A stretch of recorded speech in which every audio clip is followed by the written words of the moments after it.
live, I believe, yes. Good morning. It is Friday again, and I am reading Joan Marshall Grant, Speaking from the Heart. These are extracts of her book about ethics, reincarnation, and what it means to be human. We are here in chapter 20, entitled The Most Basic Basics. Death. When helping people to cross the river, it is vital to remind them of their maximum sensory joys, for otherwise they have no passport to the beautiful country. Sophia's friend, whose name I cannot record with my brain, is dying, but it is difficult for him to do so because of the machinery which activates his reflexes. The art of helping someone to cross the river, which is quite different from being rejected by a physical body and using that rejection energy to grasp yet another fertilized ovum, is to mobilize all his sensory awareness so that he will be able to enter the beautiful country. Sophia's friend's most magic feel was a dog's paw. I think it was a golden cocker spaniel, but it may have been a golden retriever. At least a silky feel when he lovingly tucked her ears and she put her paw on him. I'm sure the feel is silky and the color yellow blonde. Then in my left hand I had the spaniel's paw. I could feel it 100% factually. And in the right hand,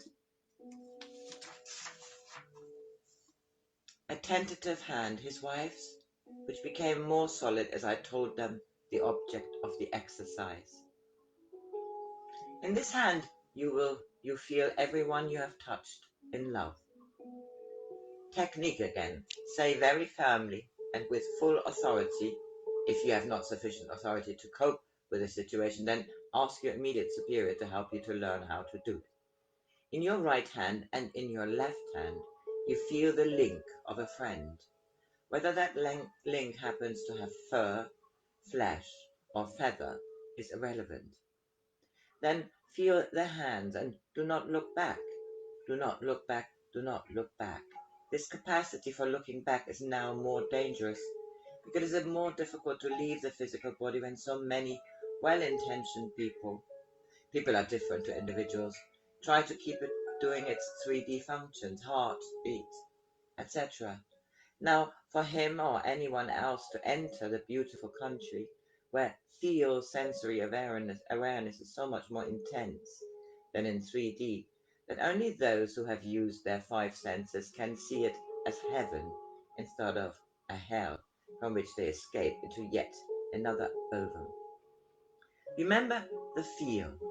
Paw in right hand, human in left hand, but only the human who does not say mine. The loves someone has felt even for an instant are permanent, so sometimes if the individual was asked of the angel, "Who are you?" the answer would be complex. In this specific case, a man is dying, his wife is dead. He loves and wants to join her, but he cannot enter the beautiful country unless she is part of all that he has loved. Technique. Tune in to patient and say, remember what you have most loved. Remember the feel. I was surprised when I found myself fondling a spaniel's silky ear. One reason why Diana's terribly slow dying is so difficult for me is because it reminds me and stresses the dreadful attachment to things, of which the most omniscient thing is one's own body, which was fostered by the funerary rituals of the Egyptians. It was with great difficulty I got free of Sakita's carapace, because the pressure of her followers thinking she was safely in her tomb was so strong, and her vow to stay with her people. This misery of the tomb continued and continues, and it is a terrible burden to bear. Cf. Even such a small thing as a lock of hair in a locket. The day after Diana died, her flesh was and is in a state which is taken by ambulance to a deep freeze and will, on next Tuesday, be burned. She is called dead. But she is no more dead than her clothes had been sent to the cleaners, and finding them no longer cleanable, the cleaners had put them in the dustbin.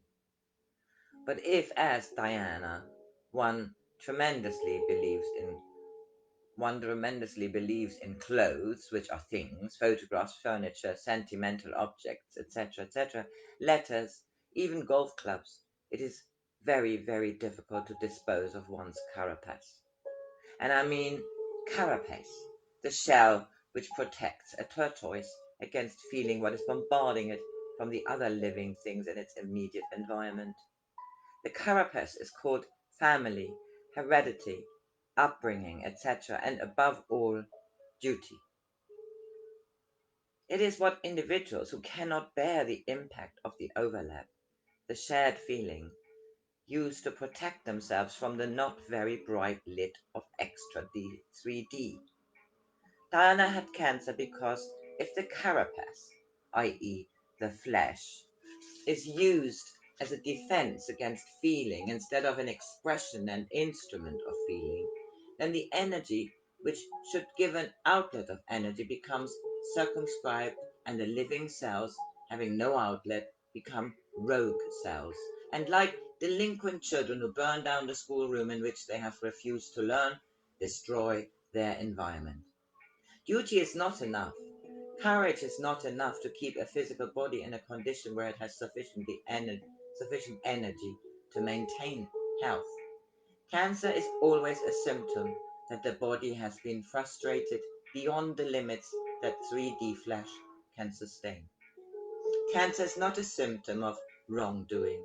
It is a bodily protest against being made to do what it vehemently resents, i.e., to act against its bodily instincts.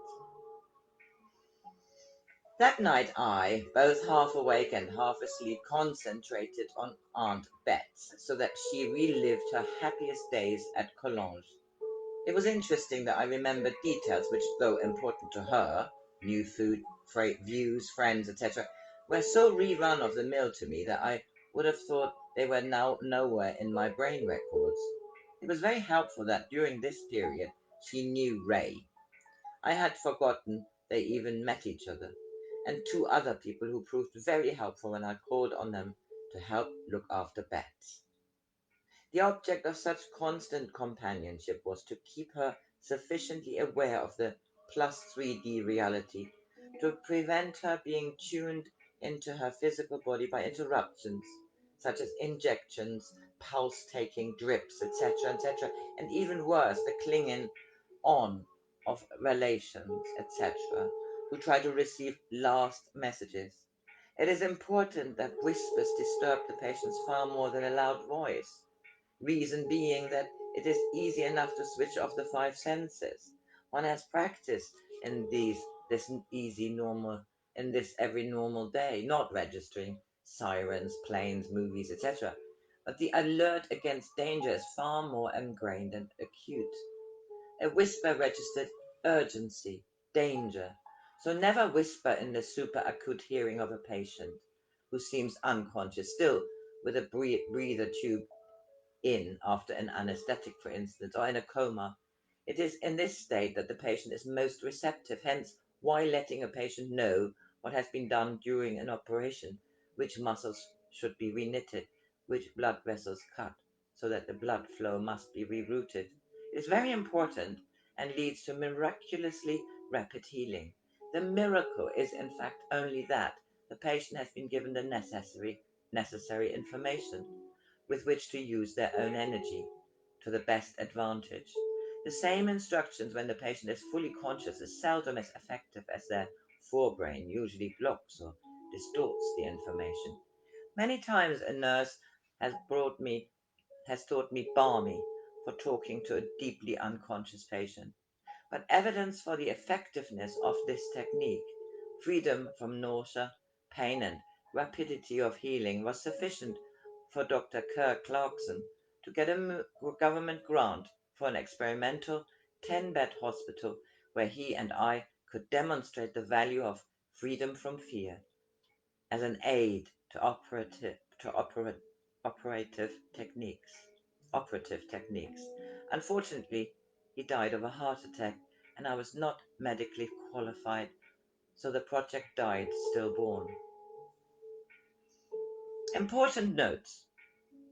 The patient is more receptive to suggestion, in brackets, benign or destructive, while the forebrain is temporarily not registering because of anesthesia. Ample analgesics are very important post-operation, etc., for otherwise the energy which should be used to repair structure and reroute energy channels is being wasted on combating pain. Remember that to a really wise body, a body which is fully aware of its functions, only mild discomfort is required to manifest something needs to be adjusted. And this small voice of discomfort is, if this small voice of discomfort is ignored, the voice becomes louder, in brackets pain, still louder, brackets agony. In a culture in which the endurance of pain has become admirable, the whisper of discomfort is far too often neglected. Post-operative analgesics should be given before discomfort grows into pain. If this is given and the body ceases to fear pain, the need for analgesics will oddly enough be minimal. Conversation with J.W. while she was dying. Take off your body like a glove from your hand and feel that hand washed in the water of your affections, and in the water of your tears, and in the water of boundless life which you have so freely and so often shared. Do not regret the waste of time or the pain. In the great pattern, neither were necessary, but they will contribute more than you will now realize to the great pattern. Start feeling, my dear love. Start and continue to feel joy. Feel it, taste it, hear it, smell it. The smell of joy is such a sweet freedom. You are free to die because you have freely lived. You have not run away, you have not run away. Accept the welcome you have so richly earned. Accept the welcome you have so richly earned. This phrase repeated like a bell tolling. It is such fun, so happy that the sad things, the pain, the endurance, and above all the loneliness do not go with you. Just let them drop. The gravity of their own level of reality will take them from your shoulders if you just let it happen. A body is like a cloak you let drop from your shoulders, not even as difficult as a dress you have to unbutton and step out of. Remember how many you have loved and rejoice in your welcome. Remember the capacity of your heart and rejoice in your freedom. Heading Love, for essay on love. Love is never free, no right to it whatsoever. So sad that people are taught they have a right to be loved and so feel guilt when in fact they never owned that right. Love is never blind. The longing to be loved is a very excellent spur to evolve. For love belongs to the level of reality where no concealment is possible. One can be loved only for what is. Therefore, the lovely aspects are those which require no concealment and therefore belong to extra 3D more than here, and so really are immortal. Death us do part. Death takes off the blinkers which blinded wife and husband to each other's unlovability. Sad sign of madhouse ethics that lures supposed to increase lovability are cover-ups, more blinkers, deodorant scent, wigs, etc., and all that other status symbols. One can respect, etc., people for what they do, but one can only love them for what they are. So I stop this here. The next passage continues with her jottings. I'm almost done. Bye-bye.